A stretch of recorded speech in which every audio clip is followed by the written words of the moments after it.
আজ বাসায় মুরগির রোস্ট রান্না করব। প্রথমে আমি মুরগির পিসগুলা সুন্দর করে কেটে দিয়ে পরিষ্কার করে নিয়েছি।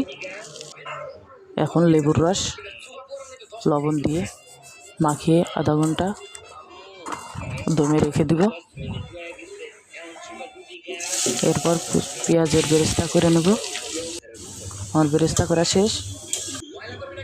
এই তেলের মধ্যে রোস্টের পিসগুলা একটা একটা করে ভেজে নেব।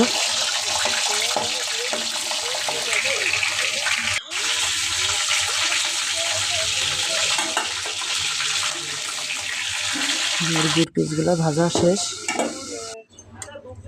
এই তেলের মধ্যে পেঁয়াজ বাটা,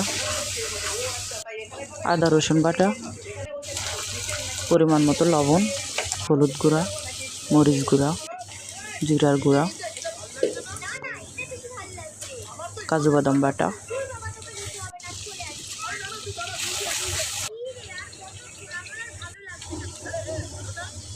তেজপাতা, গরম মশলা দিয়েছি। এর মধ্যে রোস্টের মশলাটাও দিয়ে দেব, দিয়ে অনেকক্ষণ কষিয়ে নেব।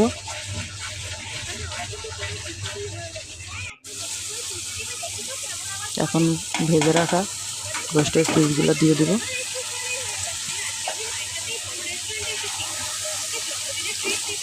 দিয়ে কষিয়ে নেব।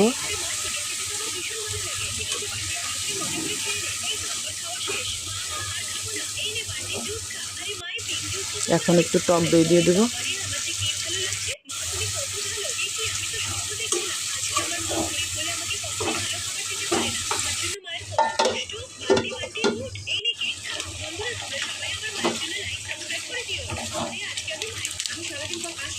কয়েকটা কাঁচামরিচ ভেঙে দিয়ে দিব।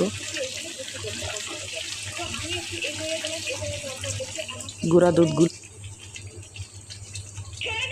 এগুলো দিয়ে দিয়েছি। একটু চিনি দিয়ে দিলাম। পেঁয়াজের বেরেস্তা করে রেখেছিলাম, এগুলো দিয়ে দিলাম। আমার রান্নাটা প্রায় শেষের দিকে। আপনারা বাসায় এভাবে রান্না করে খাবেন, দুর্দান্ত স্বাদ পাবেন। ভালো লাগলে লাইক, কমেন্টস, শেয়ার করে দিবেন। ধন্যবাদ।